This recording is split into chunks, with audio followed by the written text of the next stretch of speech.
just your average everyday trucker, keeping it real.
I'm your host, Chris Blodgett, and you're listening to Real Talk Tuesday.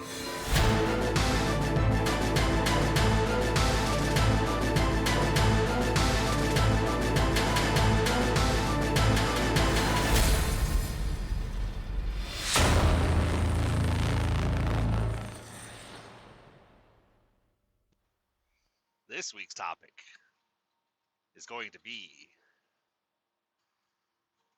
new beginnings. This is episode 154.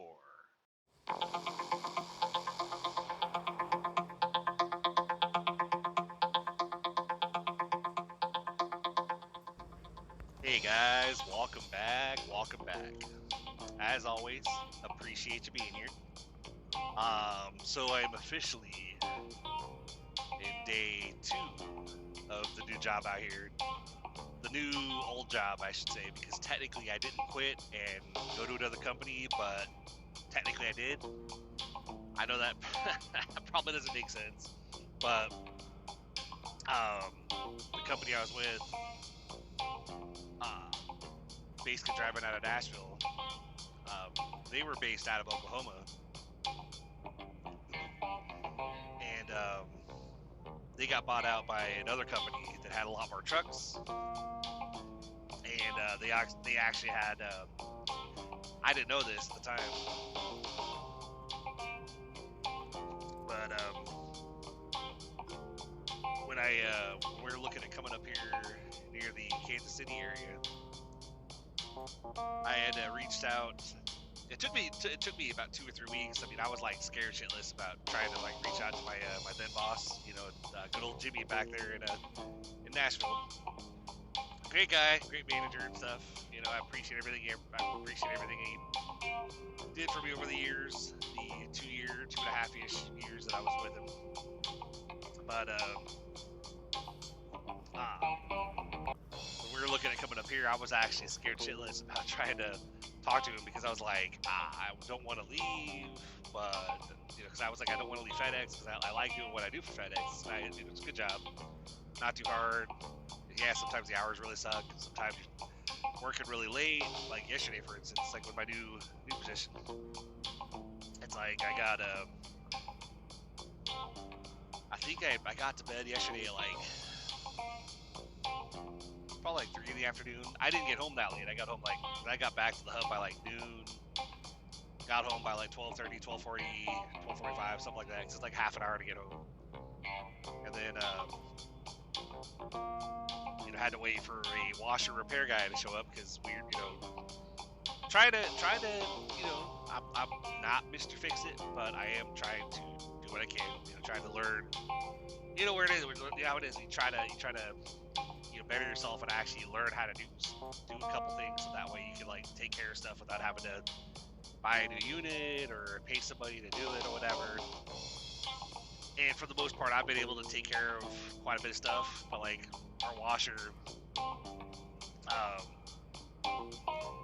it had kind of been having it, kind of, I wouldn't say on the fritz, but kind of, you know. But it was basically what it would do is it would do the full wash, and then it would get to the spin cycle, and it would just stop. Like it would spin a little bit, and then just stop. Like it would come down there, and it like wouldn't be doing anything, and it would still have the spin light lit up. And so you'd have to like shut it off, turn the dial over to like spin and drain, and then restart it again, and it would lock the door, and then start spinning, and it would drain it so that your clothes were dry enough that you're able to move over to the dryer, versus like sopping wet or whatever. And I had a because the drain hose that we've had with that washer since we got it was one of these black hoses that basically could just collapse in on itself. And for the most part, with those hoses, when they're new, like the water is gonna open them up. Like it's not really gonna kink very easily or whatever. But this hose, it was old enough that it was pretty kinked or whatever. So I was like basically figuring that I was probably gonna need to buy a new hose or whatever. So went on Amazon and basically went ahead and ordered a replacement washing machine drain hose. One of the ones that has the little plastic rings in the hose that keeps literally like that. The hose is fully, it doesn't collapse on itself, and it had the elbow, little U-shaped elbow, whatever, for the drain part where you stick it actually in the drain, so that way it would stay, that would help it remain or keep its shape, I guess, in the drain or whatever. So I told my oldest, I was like, I'm pretty sure that, because I know newer washers have a safety feature where if it's having issues draining, it'll just stop, so that way it doesn't like damage stuff. So I was telling her, like, I'm pretty sure that's probably the issue. It's having issues draining because of the hose, and so if we replace the hose and get it like literally where it has a clear drain, then maybe it'll run just fine, won't have any issues.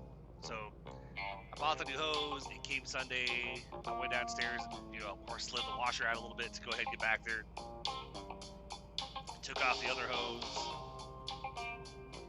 Put the new hose, put the drain over there in the drain, and then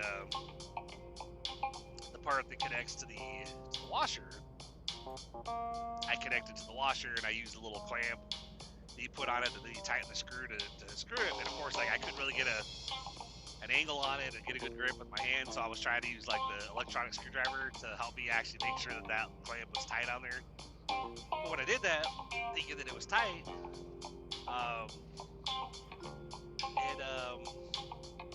I'd start the washer to kind of test it out, and it would start dripping, so of course I shut it off again. And I'm like, what the hell? Like, it's tight, it's snug on there, what's going on? And went to the part store, or the like Ace Hardware or something, and I was telling them what the deal was. I showed them, a screenshot of like what I actually, from Amazon. I kind of showed them what I bought, and I was like, is it possible that could be like the size of the drain could be like like a quarter-inch smaller than the hose I got? And he's like, yeah, it's possible. He was, sadly, we only have the one that you bought. We don't have any other hoses that are smaller. He goes, but what you might try doing is you might cut off like part of that black rubber part. There's like 3 sections to it. He goes, you might cut off like the bigger sections, and then maybe the smaller section will actually fit a little more snug on the drain, and then you can put the clamp on there. Maybe it'd be good. I said, all right, yeah, I'll try that. Came home, grabbed like a cutting tool, basically just sheared off that end. Yeah, I had to shear it off 2 ends actually, because when I sheared off the first end, there's like 3 sections. Sheared off the first one, still pretty big. Sheared off the second one. That one actually had a little bit more of a snug fit on it, so went ahead and put that on there, put the clamp back on there, went ahead and started the washer, and it seemed like it went longer before it started to drip. Like, it was actually like, it was running, it was filling up, and I'm looking at the drain at the back, going, all right, cool, maybe we're in business. About 5 or so minutes of it filling up, all of a sudden it starts dripping on the back again. I immediately shut it off. I was like, I already had like blankets and towels back there that were technically going to get washed, but when I was trying to mess with the plug initially, or the drain rather, it literally started pouring on the floor, and I was like, so I through whatever I had in that laundry room to basically catch the water and keep it from flooding the whole area. So I had to go online and basically went to go get an estimate on like how much it's gonna cost to get a repair guy out to take a look, because I figured it probably wasn't just the drain. There's probably some underlying thing why I was still dripping back there.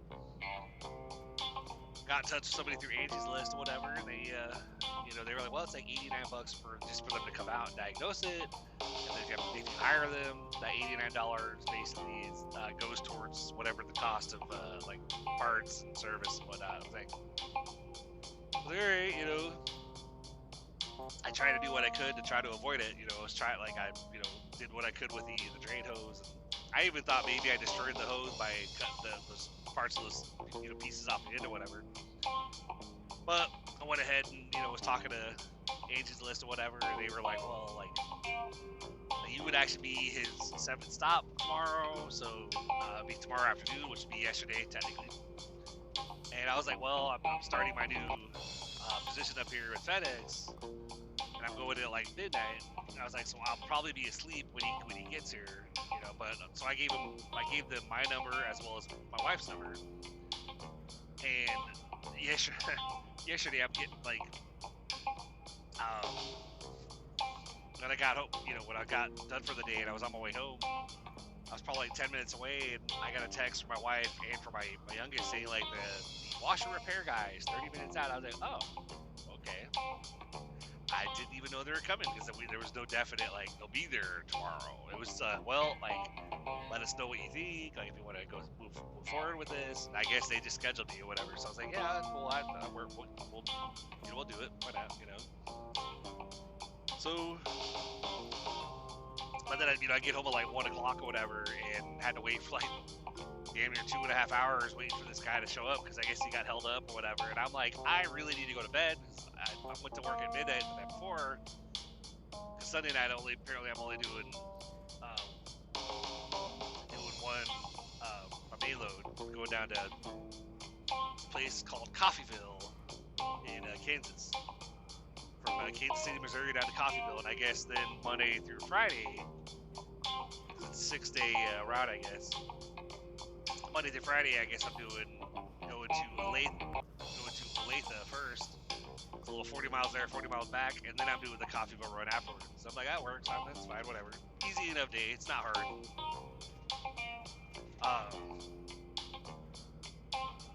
But I was still awake when the guy finally showed up, and so he's down there checking everything out.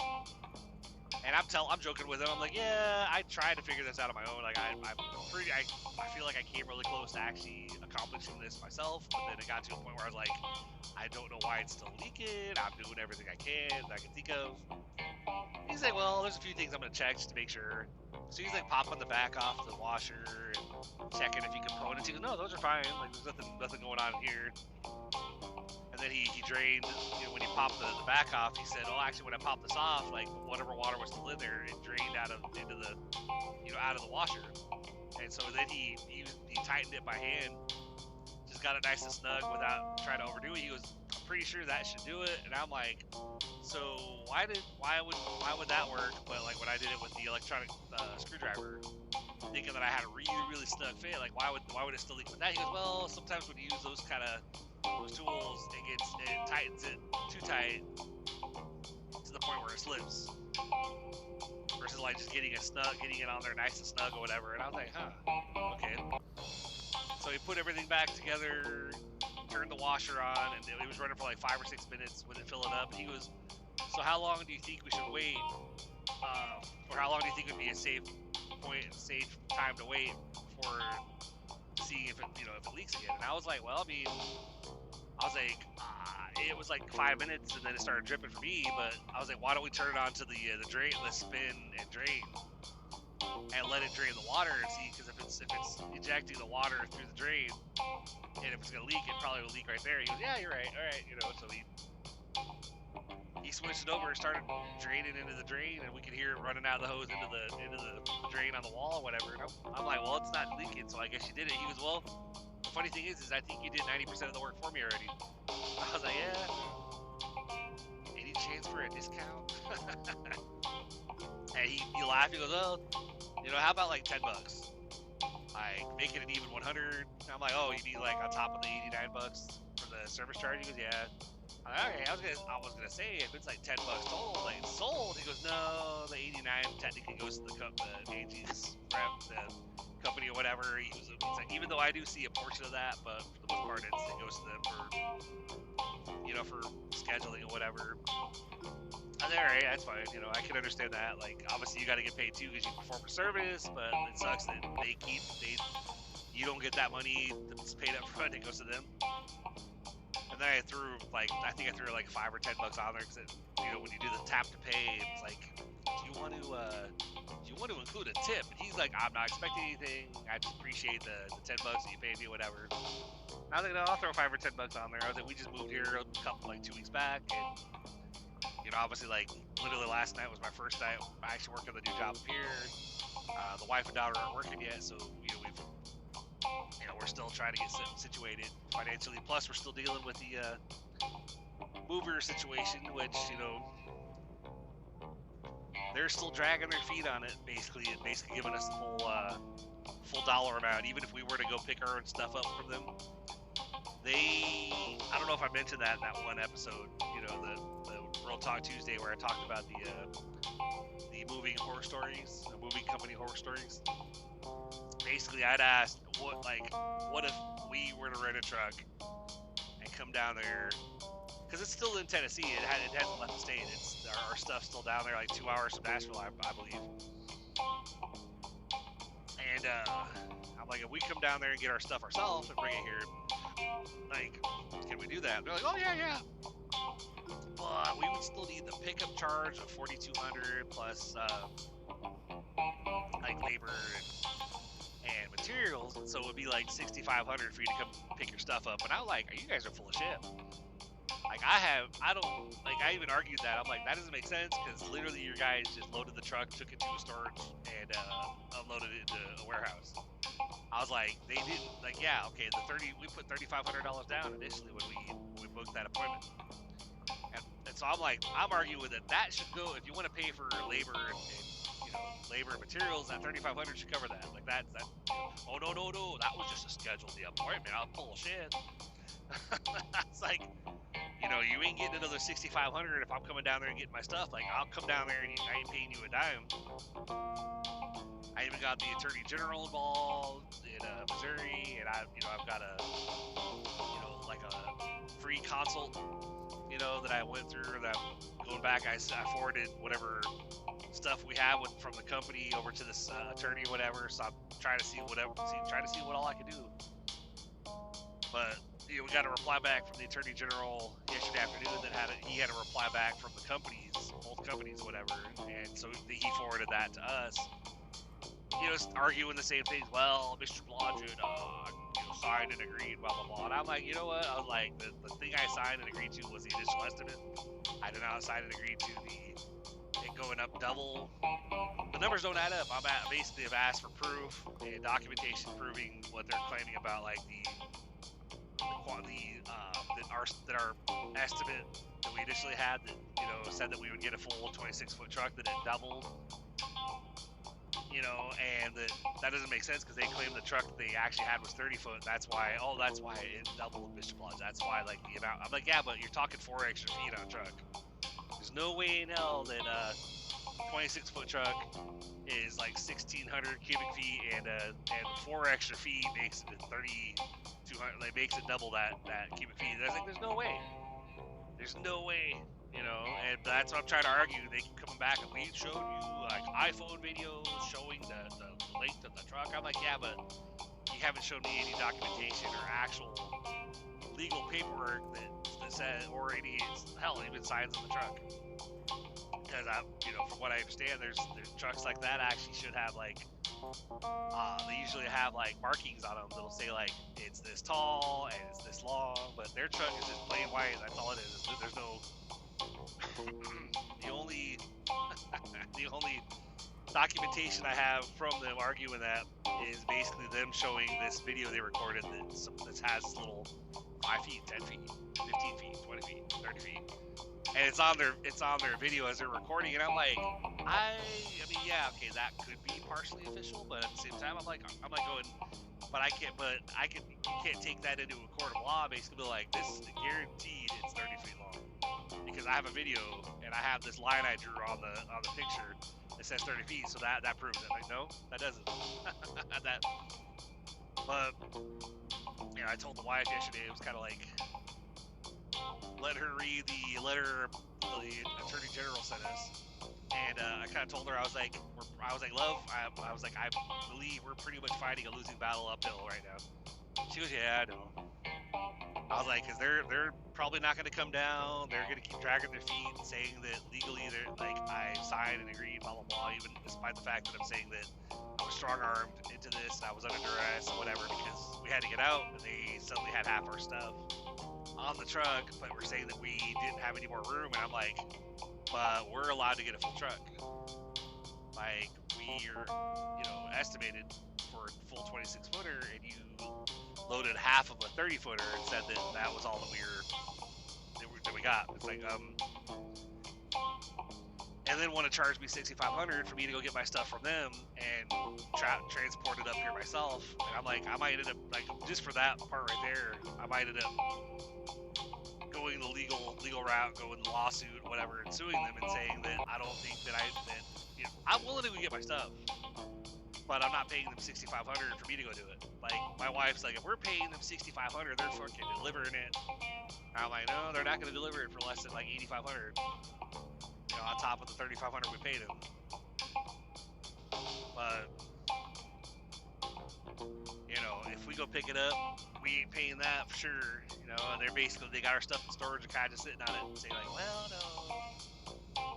Even though their amount for pickup went up, like they initially told me $2,000 at pickup, and then once we went and got our own truck to finish it, because they kind of just, you know, they had no more room, and we still had like a third of our household was still in the apartment. We went and got our own truck, and, you know, had people help us to load it, and suddenly that $2,000 at pickup became $4,200, and I was like, wait a minute, but your boss actually said last night that he would work with me, and that all I had to pay him was $2,000 at pickup and the rest on delivery. He said, nope, non-negotiable. I'm like, huh. So all that stuff, things that I'm actually telling the, you know, that when I replied back to the Attorney General after yesterday's message, I basically was like, thank you so much, sir, for looking into this and for messaging them. We really appreciate that. And basically I said, to argue a couple of the points that they tried to argue with you,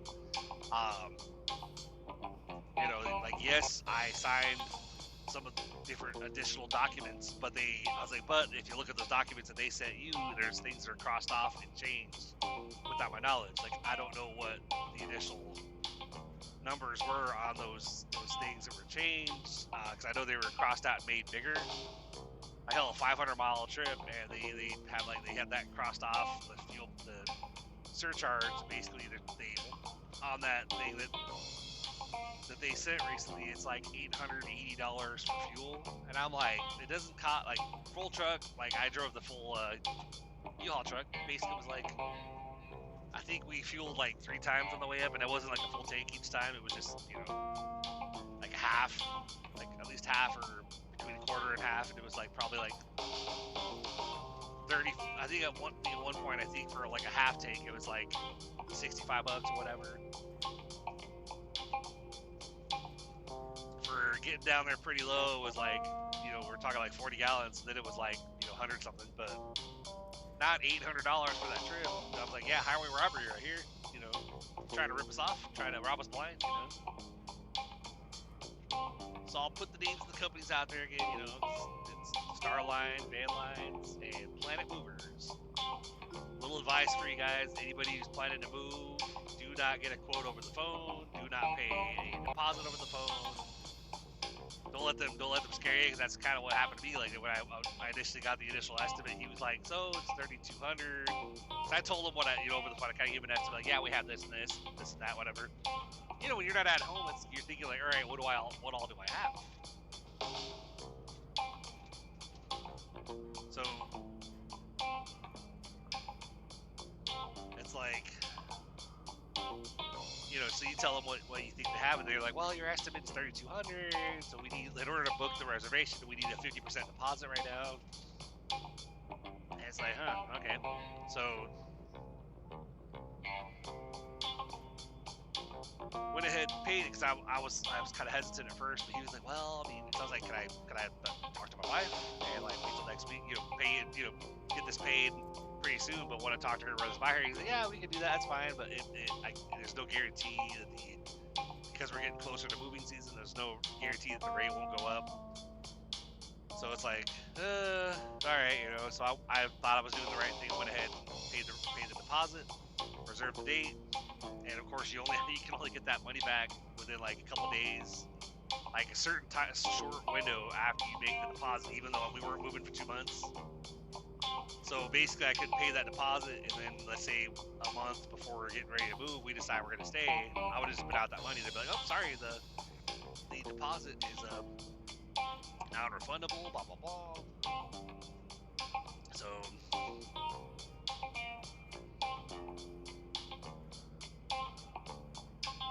now there's a part of me that almost wants to go on my bank and dispute that charge and say that that company scammed us out and blah blah blah.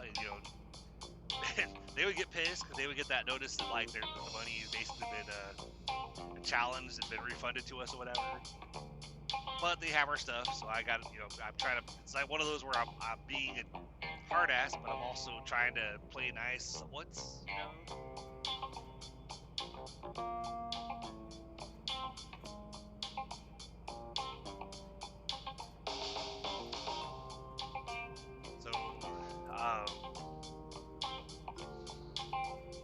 Yeah, basically just sorry, I thought I had a alert, so I was kind of seeing what that was or whatever, but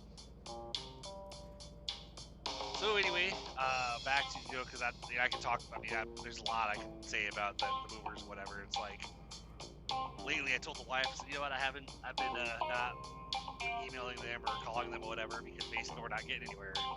Like we're just going back and forth. Like I'm arguing saying I need documentation and this like actual legal proof about what you're claiming, and they're like, we sent you video and pictures. That's legal.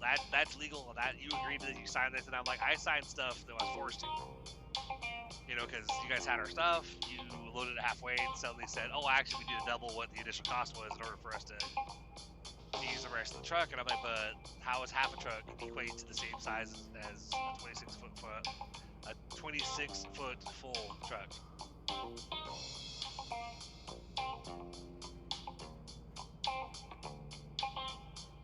So fun times, but I figured we're gonna go the legal routes first, deal with the Attorney General going back and forth on our behalf. Gonna talk to the attorney, probably gonna talk to the Better Business Bureau. I'm arguing with them that I shouldn't have to, if I come down there and get it myself, I shouldn't have to pay them anything else on top of the $3,500.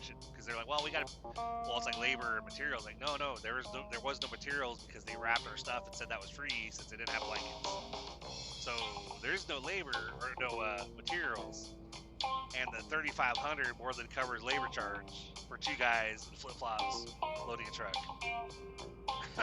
It's like, but anyway, like going back to what I was talking about before, all the rambles and stuff.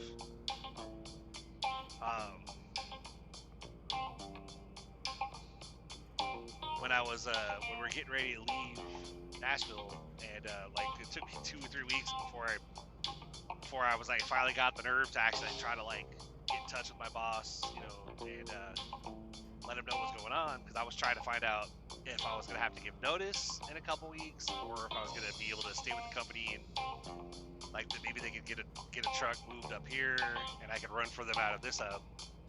And so I basically called him and he said, hey, how's it going? I'm like, hey Jimmy, how's it going? Is it possible for somebody to transition to a hub out in another state and still drive for WSI, have like get a truck moved up that way? He goes, it's possible. Why? I was like, well, because the wife and I, we got approved for a rental home out there in Missouri, a little bit east of Kansas City, Missouri. And I was wondering if it's possible to transition to the Kansas City, Missouri hub, but not have to leave the company. And he goes, I actually have connections out that way. And yeah, it shouldn't be a problem. He goes, let me make some phone calls, whatever. And I was like, all right, cool. Didn't hear anything for a couple weeks, whatever. And then we got within a week of when we were leaving, and we met. And then it was like we had a mandatory meeting with the. Basically, we were told a mandatory meeting with the owners, and so I was thinking we were meeting the owners of WSI. I was like, cool, we can get like bomber jackets and like merch. He's like, no, like lame. So then we meet the owners, and it's actually not the owners of WSI. It's actually the owners of the new company that basically bought WSI and turned them into added us to their fleet, whatever. So I was like, which it's cool. I've only literally today is my second day running for them because I didn't start right away because of all the moving drama, and we're still dealing with that stuff. But my new boss, I had messaged him last night.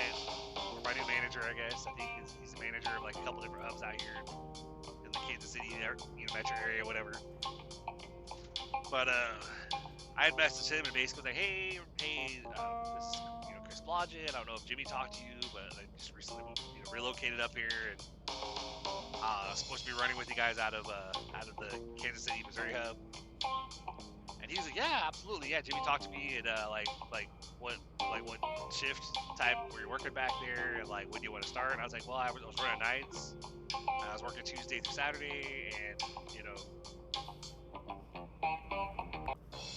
was like, obviously, if I could try to get on something that had a similar schedule, that'd be great. But I understand, like, obviously, got to work with what you got. So he was like, yeah, let me see what I can figure out, and see what I can put together, and I'll see what I can do for you. I'm like, sounds good. So a day later, I get a text like, hey, I got a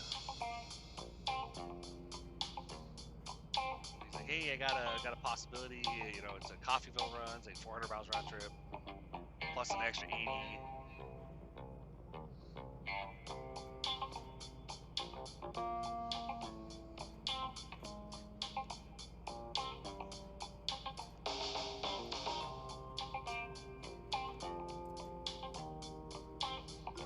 It's funny pulling up on this construction where they got one lane closed or whatever. As I got closer, I realized that because the lady that's standing out here with the stop sign stopping everybody, she's standing beside the car, and she's like, very animated, saw like arms waving, whatever. So I thought, oh, like they're having a fight, like they're yelling, whatever.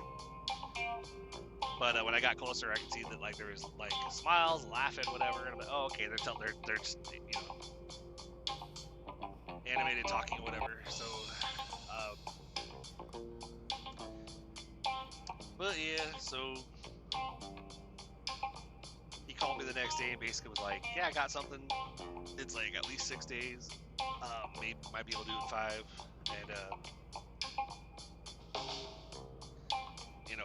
it's actually available to start right now. It's going until July 1st, but it's probably gonna extend past that because they had another contractor that fell through that I guess is going out of business or something. So we were taking it over, and he goes, I didn't have the manpower to do it, but with you coming on, I could actually have you do it. And like, I was like, yeah, sounds like, if it's a steady, dedicated, whatever. I was like, consistent, that's kind of what I'm after. Loved my job back there, running for Jimmy in Tennessee, but like, I did a dedicated for like a year and a half, and I enjoyed it. I was going between Nashville and Illinois, but then that one went away, and so like for the next year and a half, I kind of was jumping around a lot, like I would get the call nightly, pretty much like, hey, you're doing Knoxville tonight. Oh, hey, you're doing a chat tonight. Hey, you're doing this. And then one night I would just not get a call at all, so it's like I just didn't work. I get up here, and immediately I'm noticing like the new boss and the like payroll and other divisions or whatever that are set us up with the new company. They immediately I'm noticing communication, and you know, they're actually communicating with us. And I'm like, well, I appreciate this. You know, it's nice to actually like have, you know, pretty consistent communication. Not saying anything against the previous boss or whatever, but with that company, it just felt like I had to like message up the chain to get an answer sometimes, because I would message, not hear anything. So, you know, is what it is. But yeah. So right now it's like I do a coffee bill run on Sunday night, and then Monday through Friday I'm gonna be doing a Olathe and then a coffee bill. It's like decent miles, and it's like actually feels like I jumped right into a dedicated, and it's, you know, it's not me hearing back from them every night like, hey, you're doing this tonight, you're doing that. It's I'm assigned to a truck on a pretty much a consistent, you know, run right now, and I'm like, hey, cool, I actually know what I'm doing each night. So, but you know, this is day 2 of the current schedule, and even though pretty late right now in the morning, I mean, it's not too bad. It's like 8 a.m. at this point, but should be done a little bit earlier than I was yesterday. So that's gonna be nice. Get home and actually maybe get either a little bit more sleep or whatever, or at least some sleep, and be able to have a little bit more time with the fam, you know. So, but loving the new house, loving the, you know, we actually have 2-car garage. And, you know, the only well, 2 of the downsides for where we live is we don't really have like a backyard per se. Like all the grass is kind of connected. We don't have a fenced in, and it's on a hill anyway. So our backyard would technically it would go out 5 feet and then drop. So,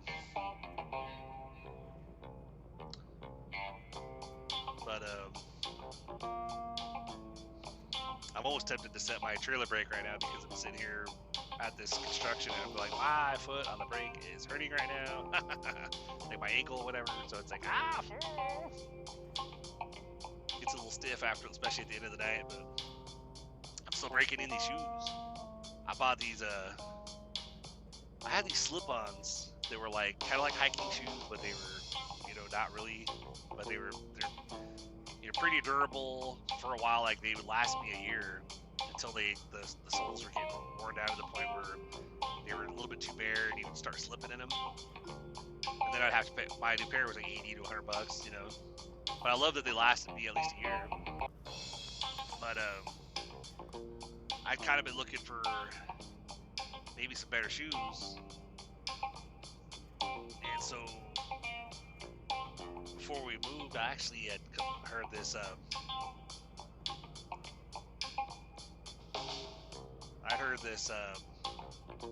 advertisement for Skechers, and it was like, Skechers, they even have like boots where you don't have the time, you slip them on and slip them off. And I'm like, really? They got boots? Because I mean, I've been trying not to wear like regular like tennis shoes, you know, but I was like, I'll check in the boots. It's like $85 or whatever dollars for the boots or whatever, you know, where you tie them and lace them up, or don't have to.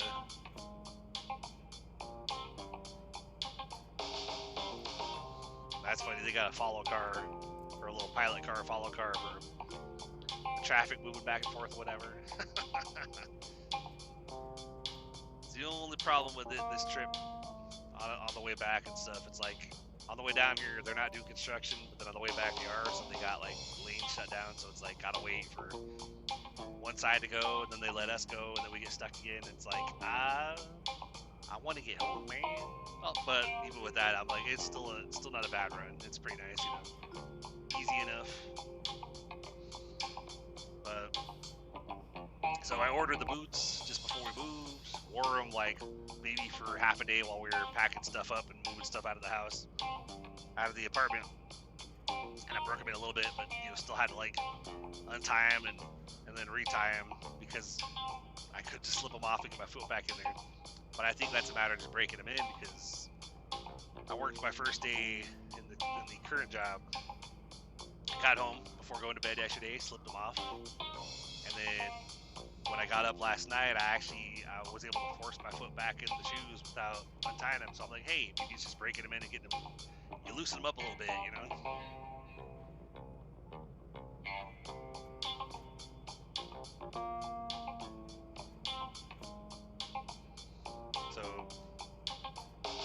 them in, still getting to that point where, you know, where your feet hurt for a little bit, but then you get used to them, you know, so I definitely recommend them. Definitely should check them out. They feel like you're walking on air. You got the little big, this cushion feel underneath them, so, and they're big and durable and stuff, so like you're literally wearing boots, but they don't really feel like regular boots. That's funny, this construction person literally that was holding the stop sign switched with the driver in the pilot car, and the guy basically has a stop sign, he's putting gloves on, whatever, and she got in the car, and I guess we're going to follow her back to the other side now. I mean, I guess that's teamwork right there. Alright, you go ahead and take the car and stuff. Like, okay. So, but, anyway, you know, anybody who moves, just beware, just be careful, you know. Are we following her on this side or the other side? Alright, cool. We're all moving now.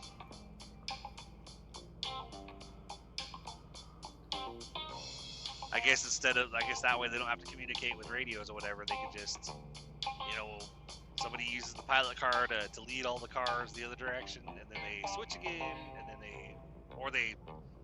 maybe one goes back this way, and then they lead the cars the other direction again and swap again with the other. You know, give them like a 10-minute, 15-minute little trade-off. I was like, I wonder how much they get paid for that, you know.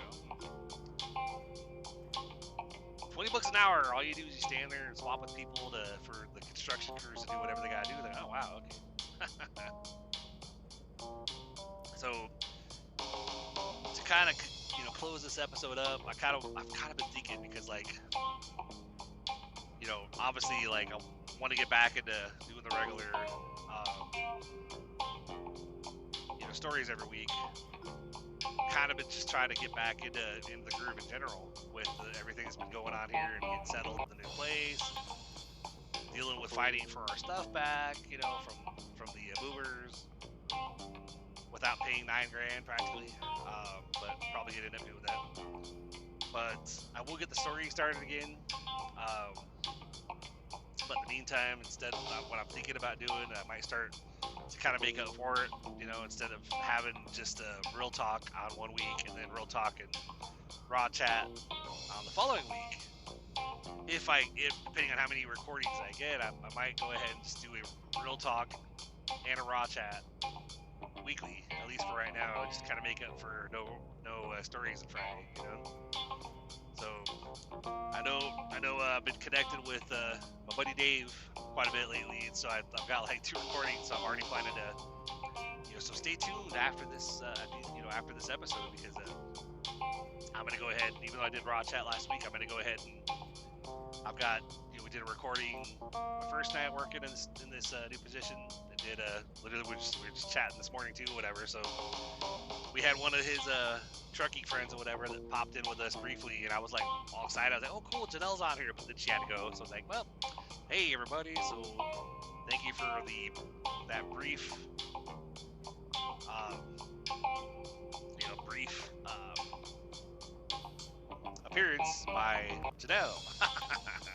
So Janelle, if you hear this, like, I look forward to having you on another Raw Chat episode, and having a, you know, a nice long chat with you and stuff. It's been a while. It's always fun. But anyway, you guys, be careful out there if you're looking to move. My recommendation would be rent a truck yourself and go through U-Haul because they have different contractors that they can recommend you to basically, it's like 2 people for like $200 and something for like 2 hours, and you can actually, you know, hire them for longer. Like I think I hired 2 guys for like 3.5 or 4 hours, and I paid like $400 because I did it last minute, you know, like the night before, because I put it off. So their rate was actually like $280 for like 2 hours. And since I added 2 more hours, it was close to $500 for the 2 of them. But they literally unloaded our whole truck in like 2.5 hours, and they had like these harnesses that they were using to like lift the furniture, and I was like, that's really cool. You know, like the movers with Planet Movers, they didn't have that at all. They were in flip-flops, and it's like trying to charge me like $6,000 saying for labor and materials. It's like, you guys are just trying to rip us off. Like, just wanting to get our money. It's like, I just would love to know where our stuff's located so I can let let friends of mine know that where it is. Suddenly, like, our stuff magically appears up here in Missouri. But I don't know. Told the wife though, probably end up having to pay the total of like the $8,500 or whatever, just to basically go ahead and get our stuff, bite the bullet or whatever. The family talks like they lost. Like my daughter especially, she's like, oh, I've had so much artwork and stuff like that the movers have right now. And my wife's like, I had this fancy like kitchen appliance that I was so happy when I got it, and now it's with them. And I was like, love, we're gonna get it back. Like, I don't know how we're gonna get it back. I don't know how long until we can get it back, but we're not gonna just roll over and let them, just like cut our losses. Like, we have stuff that we really want to get back that have a sentimental value to us. So not gonna just let it go. But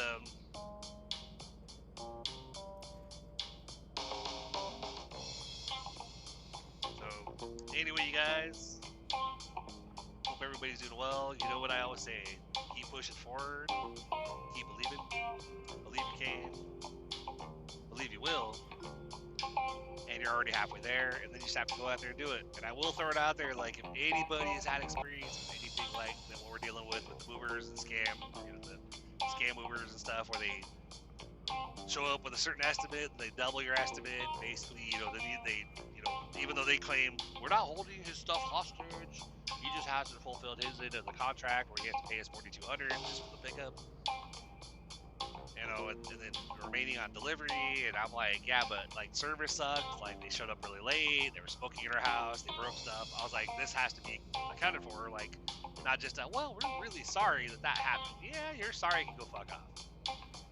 I was like, we need to talk numbers. We need to talk like $2,000, like $2,500 off your total cost to actually make it seem like you guys actually care, not just, well, we're really sorry, but nope, it's not negotiable. We're still charging the same amount. Okay, well then, like, we're gonna keep fighting you on it, and you're just gonna keep fighting us, and like, we're never gonna get anywhere. But you're, not gonna get paid anything. It's like 100% of zero is zero. So, but. If anybody's ever dealt with anything like this, has any recommendations, like, has people that you'd recommend we go through, we heard like the Attorney General, we've heard getting a lawyer, we've heard the Better Business Bureau, which that's probably one of my next steps. Maybe contacting the Attorney General in the actual states that these companies are out of. I'm trying to like research and look into any possibilities, anything we can do to like try to like fight this, because that's what I told the wife, that we're probably gonna end up paying the full amount to get our stuff, and just basically, then just shit talk them online everywhere we can think of, because I have names, numbers, whatever, and I'll list everything, because I gave all information I had to the Attorney General. I gave phone numbers, I gave email addresses, and hell, my wife's done a couple TikToks. I haven't yet. I haven't really gone live or done any kind of video recordings about them, but yeah, that's pretty much all I got for you today. So stay tuned afterwards for another round of the Raw Chat episodes, and then if I can't get a story for you guys by Friday, I'll see you guys again after the Raw Chat. I'll see you guys next week for the next round of Real Talk and probably another Raw Chat. give you guys more of those, so that way to make up for the lack of the stories of Fridays. But hey, but if anybody has any suggestions about the current situation, logicshowpodcast@gmail.com. Feel free to drop me a line. Let me know. Direct me in any way that you can think of, where you think that it might help. So, but on that note, keep pushing forward, keep believing, believe you can, believe you will, and you're already halfway there, and then you just have to go out there and do it. You guys have a great rest of your week. Enjoy the Raw Chat episode, and I will talk to you next time. Have a good one.